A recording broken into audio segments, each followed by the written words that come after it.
台湾大小事，明明经济大好，你却感觉越来越穷。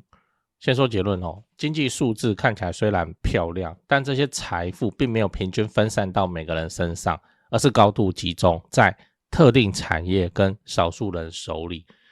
所以你才会无感哦。嗨，我是买房阿元，订阅买房阿元，我先祝你老了有房也有钱。今天我想跟你讨论，经济超级好，为什么你没感觉哦？你有感觉的人那你就不用看这集了。经济超级好，为什么你没有感觉？这次来聊一个新闻，标题我念一下，内容就是在讲台湾经济在 AI 需求快速扩张的带动下，让出口持续走强，经济成长屡创新高，现在经济成长率已经上看 5% 了。3月10号央行理监事会议自己估是 7%， 台股直接冲上38000点看起来很爽台湾经济一片大好，欣欣向荣，全面获胜这样。但是最怕的就是这个但是，那你摸摸你自己的口袋，有变厚吗？有啦有厚1万块，全民普发1万块就这样而已那你只觉得说现在便当怎么越涨越贵？鸡腿便当以前吃90块可以吃到现在130、150的鸡腿便当都能卖，油价也变贵了。然后房东说要涨房租薪水没有动静，那你一打开新闻又看到各种破纪录，对不对？年终8个月这是一间餐厅它的名字叫什么？年终8个月，以前聚餐还会去吃，在内湖台积电又发了多少钱分红鸿海尾牙抽奖直接抽个1000万，随便抽10个头奖每人1000万，按照多按诺你公司你公司的头奖多少？一只 iPhone这只 iPhone 还不是什么 Pro Max 1T 2T 的版本，还是你公司连尾牙抽奖 iPhone 都没有拿出来那你心里就会跑出一个问题嘛？那这些钱到底跑到哪里去？怎么好像跟我都没关系？大家都说赚钱我就没赚到，就嘛是安怎所以你要知道 GDP 大涨跟你没有关系我跟你说GDP 这种东西本质上就是一种平均数平均就是有高有低平均又是什么搞完的那个平均就是会被极端值严重拉高，所以要看中位数啦你看 GDP 就是平均我简单举例，有一间星巴克里面做了10个人平均大家的月薪6万块，听起来还 OK 吧，对不对？然后郭台铭突然走进来，这间星巴克的平均月薪就变成1000万，请问原本的那10个人他手上的钱有变多吗？没有对不对？领的还是一样台湾现在就是这个情况我有一集在讲说 K 型经济嘛就是有钱很有钱然后穷得很穷，中产阶级迅速消失中。那我们的出口现在高度集中在半导体跟相关产品例如说2025年的台湾资通讯产品加电子零组件合计出口总出口74%光台积电2025年的营收超过 3.8 兆元占台湾 GDP 的 13%， 薪水的边供台积电员工都是300-500万起跳，也没那么多啦因为我有认识台积电的，但是社会上就是这样讲嘛这个200万300万500万新贵这样，然后传产是不是都在拼什么100万年薪，挑战100万年薪？台积电说奇怪，我毕业进去就有了，这个东西要挑战什么？就这样看懂了吗？不是大家变成越来越有钱而是少数人变得超级有钱，然后把平均值给它拉高，这才是真正令人崩溃的地方。你想说经济大好以后钱就会像下雨一样雨露均沾洒到每个人头上吗？没有，除了那个普发1万好，那钱是活的他就会挑地方。例如说2025台湾基金与 ETF 资金大量流向股票型商品，资金明显往科技与 AI 题材集中就 AI 类股嘛，跟半导体类股嘛全部都在飙升。房地产是这样大家关注的热度跑到哪里？跑到蛋黄各种产业园区，对不对？像高雄南子台积电那一带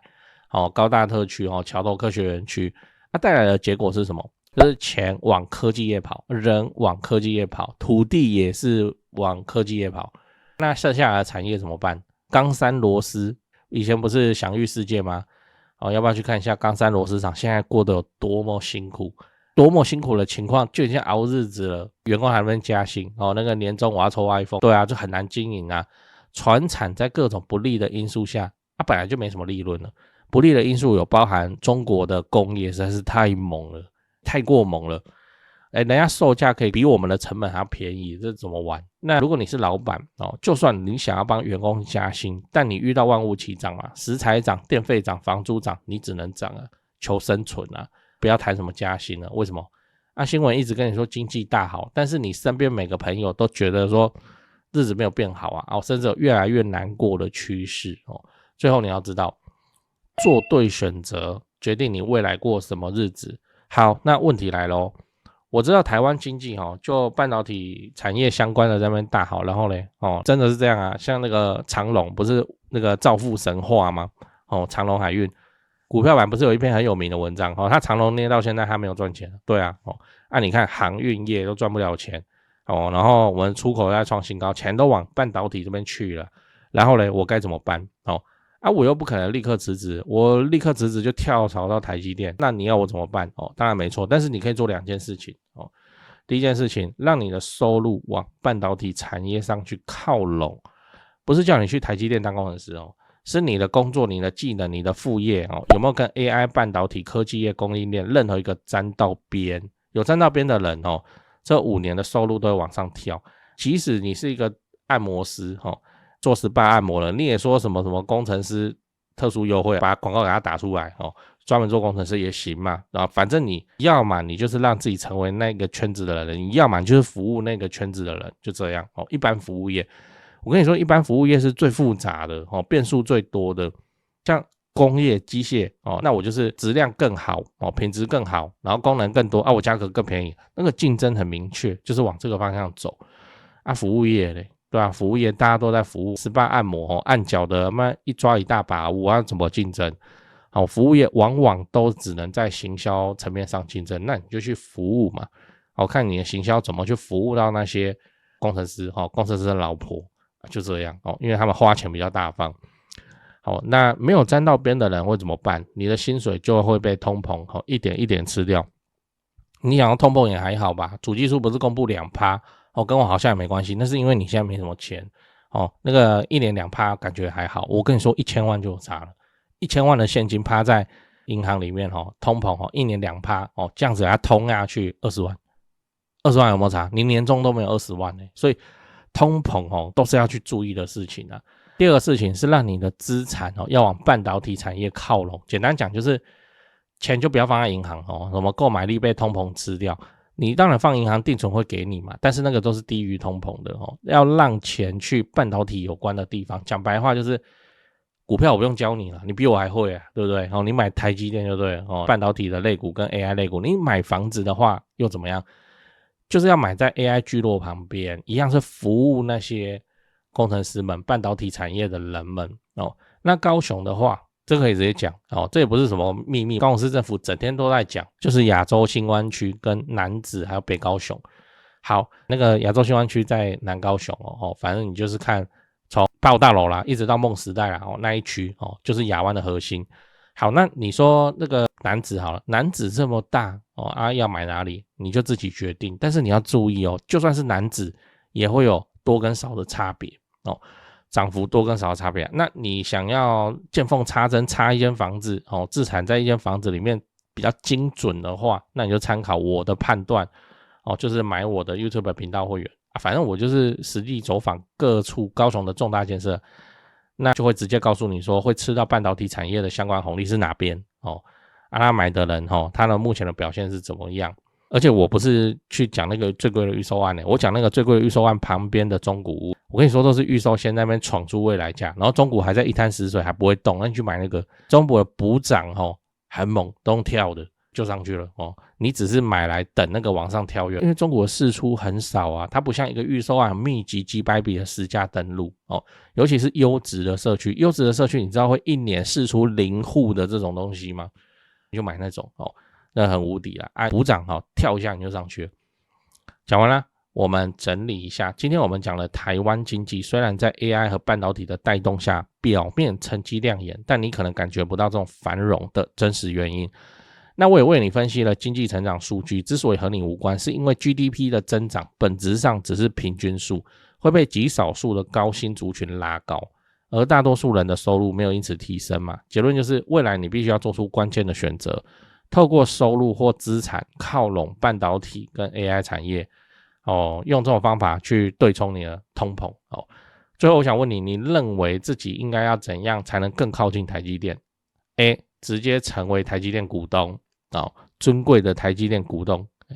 B. 我买在他旁边就好了租给他们的工程师就好，或作业员就好。 C. 我直接成为台积电的一员看怎么样转职补习进去里面轮班呢。在讲八卦之前来点干货，很多朋友会问我说，阿元你房地产做这么久有没有口袋名单这不就来了吗？扫一下这个 QR code， 我有的牌都在这里了，进去先点影片看我介绍，让你心里有个底然后就可以直接加他们的 LINE 了。买卖房子，台北找销店，高雄找零店，美术之星，这2位都是我的大前辈，我有问题也是直接问他们，你就直接敲就对了。如果你双北要装潢汉一室内装修嘛，很多观众朋友合作以后都觉得很满意。那如果遇到了法律上的问题，有顶尖律师可以帮助你。好啦，我有的资源都给你了，你有需要你就大方用，不用客气。最后我要请你支持我，加入我的频道会员，每个月250块钱，直接抄我做好的重大建设功课。高雄自产老会员都跟超过1年了，没料的话大家早就跑了。最后也不要忘了帮我按下订阅按钮。YouTube 的后台跟我说有 74% 的观众还没订阅，这样都能超过5万人支持。如果你还没订阅，麻烦先按一下买房阿元 logo 旁边那个可爱的按钮，对，点下去就对了。这样我离10万订阅又更近一点，拍片的动力也会暴增。按好了吗？感谢你这么挺我，祝你老了有房又有钱。讲八卦讲八卦。你有没有发现现在台湾真的是超级扯，超级夸张扯什么我们台股的市值已经比英国股市还大，这已经想都不敢想好不好？然后全世界都在欢呼说我们是什么矽岛，是 AI 的心脏以前出国旅游要讲什么？要讲台北101要拿出 HTC 手机，真的我以前去中国那边旅游的时候，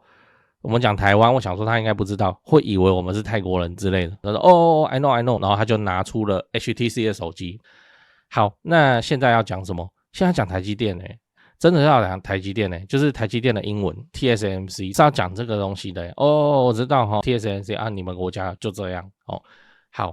这真的是一个好事吗？我现在不是故意唱衰而是我们就极端保守之人，不然我们怎么会做房地产极端保守之人，我们就是看一个东西在那边风光无限的时候，我们会特别的去注意。荷兰病荷兰病，经济学上有一个很残酷的名字叫荷兰病来你看为了台积电的集体牺牲，荷兰病是怎样？荷兰当初就挖一挖就挖到，荷兰不是只有郁金香荷兰还有天然气还有畜牧业，就挖到天然气那全国的钱跟人才都往天然气跑，那个跟中东石油土豪差不多，全国都围绕天然气产业在那边赚钱就对了那其他的人想说没差，反正我毕业我就去天然气公司相关产业就好，这好日子的确能持续一段时间最后嘞其他的工厂人才断层工厂倒闭物价喷发，然后最后荷兰人发现怎么我只剩气体什么都不剩，现在郁金香也没有人要，就要走极其痛苦跟漫长的所谓的产业转型那个一转是把全岛人一起拖下水一起来转那我们现在台湾你看何其相似半导体对不对？就是荷兰的天然气，我们把所有的水所有的电还有所有的顶尖脑袋就是排名很前面的国立大学顶尖脑袋全部都供奉给了什么护国神山台积电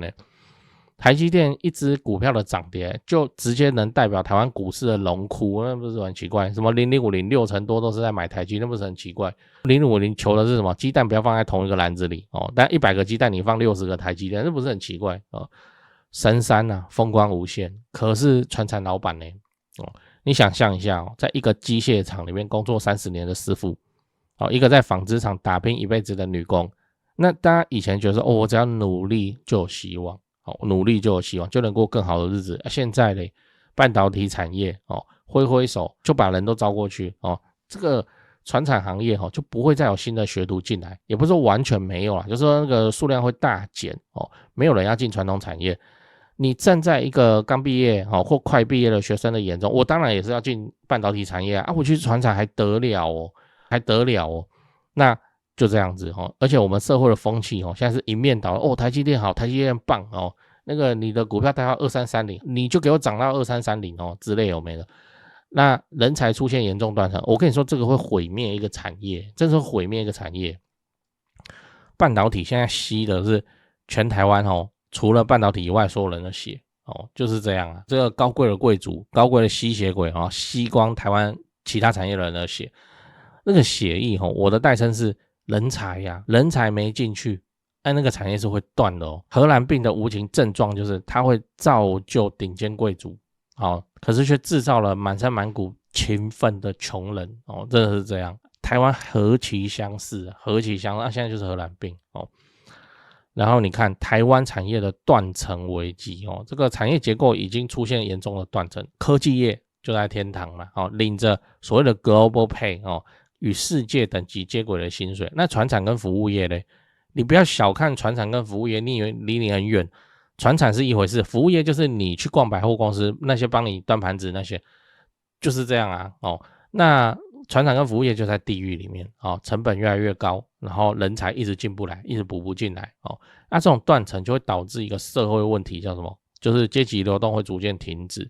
为什么？因为我跳不过去啊，他们都只要相关科系的人我就不是念我就是文组的嘛那我没有进到核心的那几间公司，不好意思，买房自产蛋黄区就离你越来越远，你除了老家你要来买大概就剩蛋白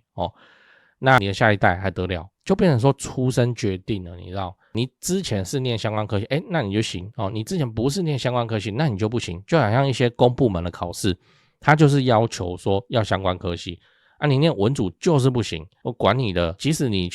说修理这个东西有什么难，好，可是你就是拿文组的文凭你就不行，你只能去卷一些什么一般行政之类的然后反观念相关科系然后公部门现在在缺人嘛，连公部门都缺你看铁饭碗都在缺，就怎么样，他们也招不到人因为那些即使只有高职学历的他也想说我进不了台积电，还是有一大堆他的上下游厂商要我反正我就进半导体就对了，公部门都在缺人铁饭碗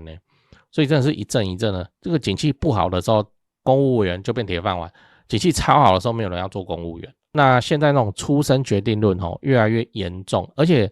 这又不是说我们这一代小朋友一出生台积电超强，不是这样有意去培养他往台积电的方向走，让他成长长大毕业退伍以后进台积电，不是，是我们文凭都已经被固定了都被固定了，固定下来以后，妈的台积电的文强，我靠，那你要怎么办所以就变成说，那我努力也没用，对不对我努力也没用，我怎么赚都赚不赢台积电我怎么赚房子都跟我没关系啦我现在抽到社会住宅运气好，那我就继续住之后怎么办？之后再研究，就来个什么躺平随地大小躺那边躺边滑手机，看到这个诈骗集团收入怎么那么高？台湾犯罪的成本怎么那么低？你看看会发生什么事那如果 AI 的泡沫真的破了会发生什么事我们根据我们过去的经验就可以断定说 AI 现在疯狂的发展，但是它不会永远发展下去，你知道，因为每一个技术出来都跟你说永远会发展下去，我们已经被唬了好几次了。像以前最明星的股票也不是台积电最明星的股票是什么？联发科这还算科技业最明星的股票鸿海最明星的股票是什么？中钢，你有没有经历过反正就是觉得说中钢可以一直放，就这样那每个时期都不一样。以前是金融，什么国泰金你把那个时间轴排开各个年代都会有自己的王者。那很显然，我们现在的王者就是台积电。那它能够协助我们一起贯穿这个朝代吗？意思是说，到你退休，到你挂了，台积电是永远那么强吗？怎么可能，对不对？那台积电它不用爆掉它只要没那么强，那会发生什么事这狂热退烧没那么烧的时候，那会变成就跟那个网络泡沫一样嘛汇率崩盘汇率崩盘，台积电不香汇率就会崩，台币就因为外资急速撤退，光速给你撤退然后极度的贬值，我们又是海岛，对不对？我们东西都要进口，都要人家运过来，那我们的贬值，我们买这些东西就贵了嘛油粮食天然气什么东西的，那我们就要涨价，全进口台湾的情况等于是全进口然后失业的浪潮，这个不用解释，然后税收的空洞，台积电每年缴的税非常的夸张啊，那就是社会福利基础建设没有这些税收可能就无以为继，这就是 all in 的代价。我们现在就是把所有的筹码压在手上这张牌啊，赢了是怎样？我们就是世界之王，输了我们就变菲律宾，就这样。你自己看一下半导体的分以100万为单位，新闻一大堆传产服务业的加薪以500块为单位，半导体顶尖的大学硕士博士都抢得进去。你看台清交成那传产的服务业连工读生都找不到那半导体追求生活品质，因为他们平常被操成这样嘛。那传产服务业呢就被便当涨价霸凌，一个台湾两个世界。AI 泡沫要是破了海啸袭来，你看看会发生什么事？有一本书叫《反脆弱》我最近都在读，就是说越精密越高级的系统运转的系统，它就越脆弱，就是这样。就像一架飞机飞在空中，你看数万个的零件，有一个莫名其妙怎么了，那整架飞机的安全都有问题。结构越简单反而越能抵抗风险。我也不是在唱衰台积电而是现在我们台湾半导体产业赚大钱中，疯狂赚大钱但是怎么都好像没有拨钱去买一点保险，来防止日后海啸袭来。现在看起来就是 all in 就对了把把都在 all in， 赢了世界之王，输了居了的话，全岛就是一起居，就变成这样啊。那荷兰病请问要怎么解？这是有解法的荷兰病是有解法的那荷兰病的解法就是政府做庄，他要负责前期投资，就是要换产业就对了。那这种前期投资嘞会相当巨大，巨大到民间的生意人没有办法负荷，然后要干嘛？门槛建立起门槛然后他后期的收益怎样？也不怎么样，后期的收益很小，但是细水长流。要投资这种产业，比方说畜牧畜牧你想说这是什么东西？畜牧也不怎么赚钱，然后投资又那么大，又要那么大片土地，可能法规都要因为他们去做修正。可是当你能够稳定的产出这种，我现在讲的是国外的案例不是台湾说要来发展畜牧业。